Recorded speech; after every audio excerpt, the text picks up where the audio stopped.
Assalamualaikum warahmatullahi wabarakatuh. Selamat siang Prof. Mariatus dan teman-teman sekalian. Kami dari kelompok 1 akan menjelaskan terkait analisis hubungan dari manajemen waktu dengan prestasi belajar mahasiswa menggunakan metode analisis regresi dengan studi kasusnya mahasiswa teknik industri Fakultas Teknik Universitas Brawijaya. Sebelumnya kami hormati Profesor Dr. Insinyur Komariatus Solihah, AFPH PSTN SNPU ASEAN selaku dosen pengampu mata kuliah etika profesi pada sesi 2 kali ini. Lalu sebelumnya saya izin memperkenalkan diri, saya Tiara Anjantari beserta ketiga teman saya yaitu saya Madesia Wirunama, saya Adi Rizky Nurdiananda, dan saya Muhammad Adnan Maulana. Sebelum memulai presentasi, kami ucapkan terima kasih kepada jajaran Sivitas Universitas Brawijaya, kepada Bapak Profesor Widodo SSI, MSI, PhD, MSc selaku Rektor Universitas Brawijaya, kemudian kepada Prof. Dr. H. Aulan yang dia selaku Wakil Rektor Bidang Akademik Universitas Brawijaya, kepada Prof. Dr. Ainus Nikulus Irianto, MSA, PhD, AK selaku Wakil Rektor Bidang Umum dan Keuangan Universitas Brawijaya, kepada Prof. Dr. Ainus Abdul Hakim, MSI, selaku Wakil Rektor Bidang Kemahasiswaan Universitas Brawijaya, kepada Prof. Dr. Insinyur Mohsas Mitor Jati, MS, selaku Wakil Rektor Bidang Perencanaan dan Kerjasama Universitas Brawijaya, kepada Dr. Bambang Susilo, MSc, ADS, selaku Wakil Rektor Bidang Riset dan Inovasi Universitas Brawijaya, dan kepada Bapak Dr. Insinyur Setiono Yudo Tiasmoro, MS, selaku Sekretaris Universitas Brawijaya. Tak lupa juga kami ucapkan terima kasih sebesar-besarnya kepada Bapak Dekan Prof. Insinyur Hadi Suyono, STMT, PhD, IPU ASEAN, selaku Dekan Fakultas Teknik Universitas Brawijaya, kepada Bapak Insinyur Suyono, STMT, PhD, selaku Ketua Departemen Teknik Industri Fakultas Teknik Universitas Brawijaya, dan tak lupa kami ucapkan terima kasih kepada Prof. Dr. Insinyur Komariatus Solihah, HIP STN APU ASEAN selaku dosen pembimbing mata kuliah etika profesi kami. Berikut merupakan outline presentasi dari kelompok kami. Akan dijelaskan mengenai abstrak, pendahuluan, tinjauan pustaka, metodologi penelitian, hasil dan pembahasan, penutup, serta daftar pustaka yang kami gunakan. Berikut merupakan abstrak yang dapat dilihat pada laporan kami yang akan dijelaskan secara rinci pada presentasi kali ini. Untuk latar belakangnya sendiri, mahasiswa yang mempunyai manajemen waktu yang baik akan berdampak pada hasil akademik yang memuaskan. Tinggi rendahnya hasil akademik yang dimiliki oleh mahasiswa itu bergantung pada faktor internal maupun faktor eksternal.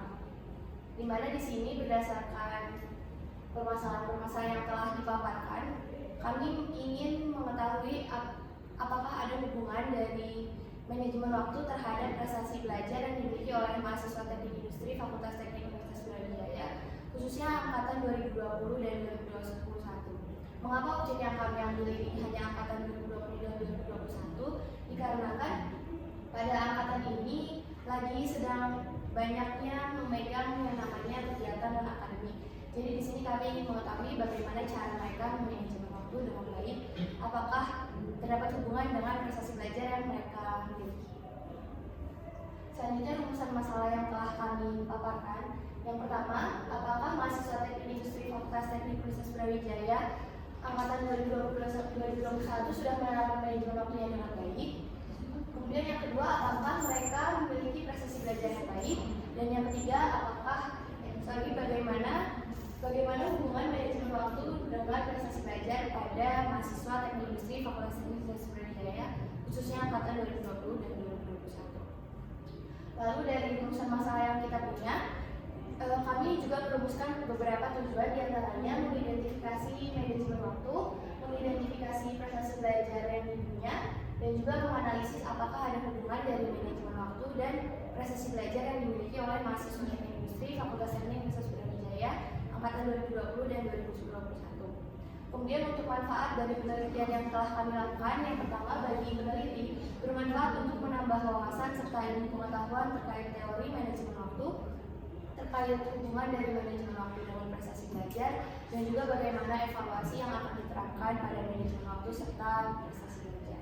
Lalu untuk manfaat bagi instansi sendiri, dari instansi dapat mendapatkan manfaat, diantaranya dapat mengembangkan pengembangan penelitian-penelitian baru yang telah kami lakukan dan dapat dilakukan penelitian selanjutnya secara mendalam dengan penelitian yang telah kami lakukan. Lalu untuk manfaat yang ketiga bagi mahasiswa, di mana dari analisis yang telah kami lakukan atau penelitian yang telah kami lakukan dapat diberi evaluasi atau dilakukannya evaluasi terkait manajemen waktu yang sedang mereka terapkan ataupun prestasi belajar yang sedang ingin mereka tingkatkan. Selanjutnya adalah tinjauan pustaka, di mana yang pertama definisi atau konsep dari manajemen waktu. Manajemen waktu merupakan kemampuan untuk mengalokasikan waktu dan sumber untuk mencapai tujuan. Nah, manajemen waktu yang baik itu untuk menghadapi tekanan dunia modern yang tanpa mengalami terlalu banyak stres. Manajemen waktu yang baik bukan berarti multitasking, tapi fokus pada tugas dan perubahan yang benar. Manusia perlu belajar bagaimana mengatur waktu dengan baik agar bisa merasa lebih rileks, fokus, dan terkendali. Di sini ada contoh dari matriks manajemen waktu, di mana untuk tugas-tugas itu dibagi dalam beberapa komponen seperti ada mendesak, lalu ada tidak mendesak, penting, dan tidak penting.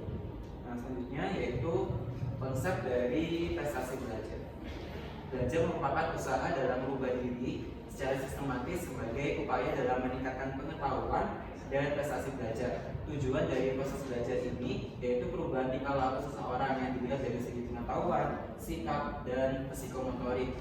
Lalu ada proses dari pembelajaran. Yang pertama ada perolehan informasi, lanjutkan pemrosesan informasi, dan yang terakhir yaitu penggunaan informasi untuk menyelesaikan permasalahan. Selanjutnya, prestasi belajar itu adalah nilai yang merupakan bentuk kemajuan proses belajar individu yang diberikan oleh guru kepada siswa setelah berhasil memperoleh pengalaman belajar dan mempelajari suatu hal dalam kurun waktu tertentu. Di dalam prestasi belajar ini dipengaruhi oleh beberapa faktor, yaitu ada faktor internal dan faktor eksternal.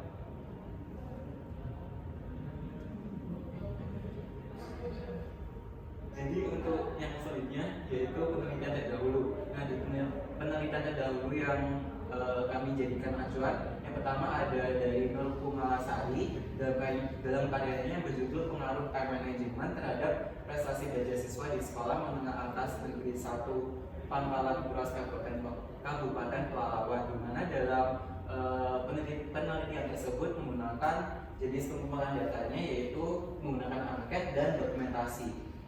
Lalu didapatkan hasil di mana time management tersebut berpengaruh pada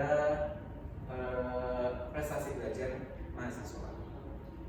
Baik, selanjutnya adalah metodologi penelitian. Jadi kami menggunakan penelitian kuantitatif dengan pendekatan deskriptif. Jadi dengan penelitian kuantitatif ini kita akan menentukan pandangan responden berdasarkan data yang bersifat numerik atau angka. Nah, terus kita akan mendeskripsikan angka-angka tersebut ke dalam suatu kesimpulan untuk mengetahui pandangan mahasiswa mengenai hubungan manajemen waktu dengan prestasi belajar mereka.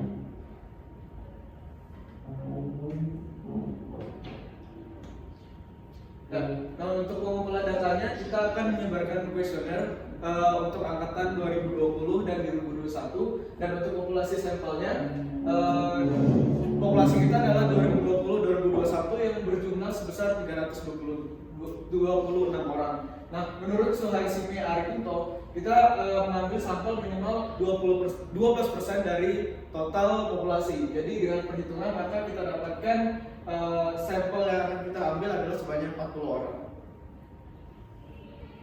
Nah, untuk proses pengambilan data seperti yang telah saya katakan tadi, kami menyebarkan kuesioner dengan menggunakan Google Form. Jadi di Google Form akan ada 10 pertanyaan yang dibagi menjadi 2 sesi atau section. Yang dimana section pertama membahas mengenai manajemen waktu, dan section kedua adalah membahas mengenai prestasi belajar. Untuk respondennya sesuai dengan target yang kita tentukan, yaitu 40 responden. Dan untuk analisis datanya kita menggunakan uji validitas dan reliabilitas untuk mengetahui apakah suatu data itu valid dan reliable. Dan lalu kita akan menggunakan analisis regresi linear berganda yang kita operasikan menggunakan SPSS. Dan kenapa kita menggunakan analisis regresi linear berganda? Karena teknik ini memungkinkan untuk mengetahui apakah ada pengaruh di antara dua variabel, yaitu variabel independen dan variabel dependennya. Baik, berikut merupakan dari hasil dan juga pembahasan, di mana di sini terlihat ada pie chart untuk angkatan yang berwarna biru itu adalah angkatan 2020 dan berwarna merah adalah angkatan 2021, yaitu dengan perolehan sebanyak angkatan 20 itu sebanyak 23 dan angkatan 21 itu sebanyak 17 orang. Lalu berikutnya setelah tadi kita sudah memberikan kuesioner, kita sudah memberikan G-form kepada para angkatan 20 dan 21. Di sini kami menganalisis datanya, yaitu mendapatkan hasil dari 10 pertanyaan itu berupa diagram batang, di mana diagram batang ini kami ubah bentuk ke dalam bentuk spreadsheet ataupun Excel yang agar lebih memudahkan nantinya untuk dimasukkan ke SPSS. Nah, di sini kami pisah. Untuk tabel pertama ada manajemen waktu dengan nomor responden 1 hingga 40. Untuk tabel kedua ada prestasi belajar, itu responden sama juga dari 1 hingga 10. Nah, kalau hingga 1 sampai 40. Di sini untuk manajemen waktu itu terdapat 7 soal, X1 hingga X7, dan untuk prestasi belajar terdapat 3 soal, Y1 hingga Y3. Lalu setelah sudah dimasukkan ke dalam Excel, berikutnya data-data tadi dimasukkan ke dalam SPSS, di mana di sini yang kami lakukan pertama adalah untuk menguji validasi dan juga menguji reliabilitas. Untuk yang pertama adalah uji validasi. Di sini kami mendapatkan nilai SIP-nya itu sebesar untuk masing-masing pertanyaan itu sebesar lebih dari 0,05.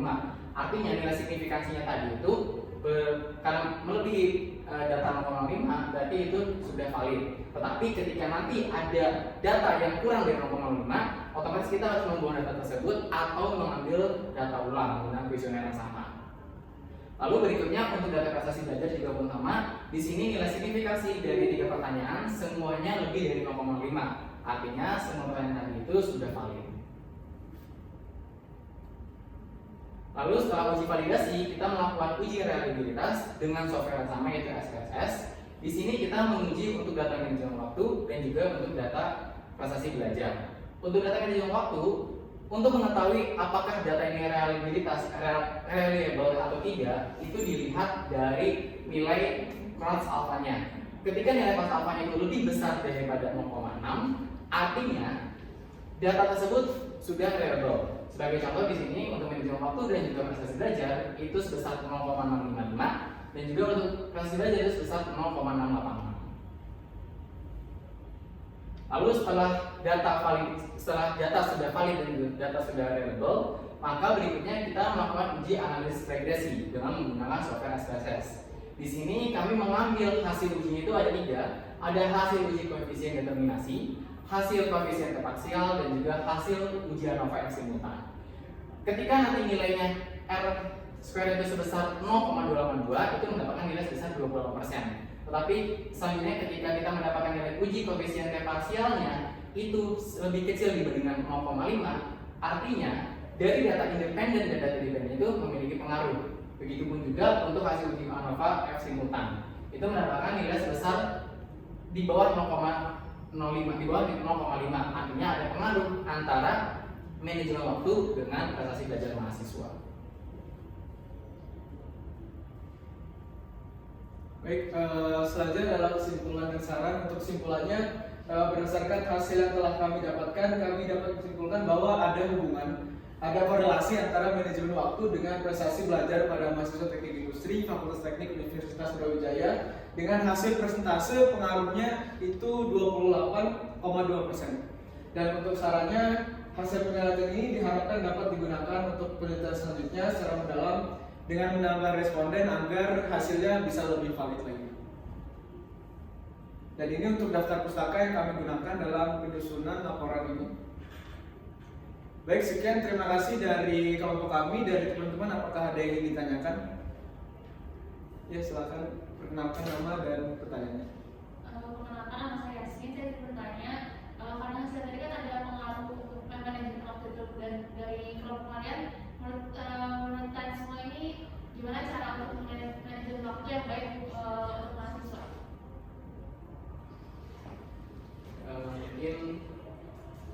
Mungkin dari saya izin untuk menjawab nanti dari teman-teman bisa ditambahkan. Yang pertama sesuai yang tadi sudah dijelaskan oleh teman saya.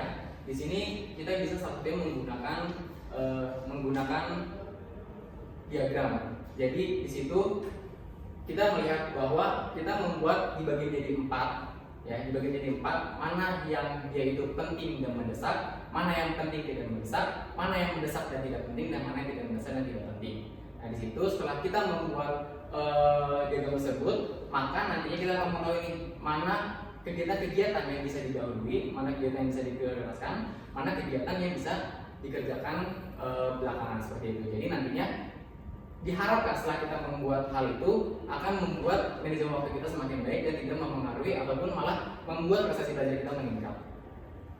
Ya, mungkin saya izin tambahkan juga, mungkin selain cara yang telah disebutkan tadi bisa juga menggunakan to-do list. Jadi di tiap paginya kita bisa ngelis nih apa saja kegiatan-kegiatan yang ingin kita lakukan di hari itu. Terus kita rank juga yang mana yang paling penting untuk dikerjakan terlebih dahulu. Lalu untuk di akhir hari, di malam hari kita bisa melihat lagi catatan itu apakah kita telah menyelesaikan semuanya atau ada yang terlewat atau bagaimana. Oke, baik, sekian, terima kasih presentasi dari kami. Wassalamualaikum warahmatullahi wabarakatuh. Waalaikumsalam warahmatullahi wabarakatuh.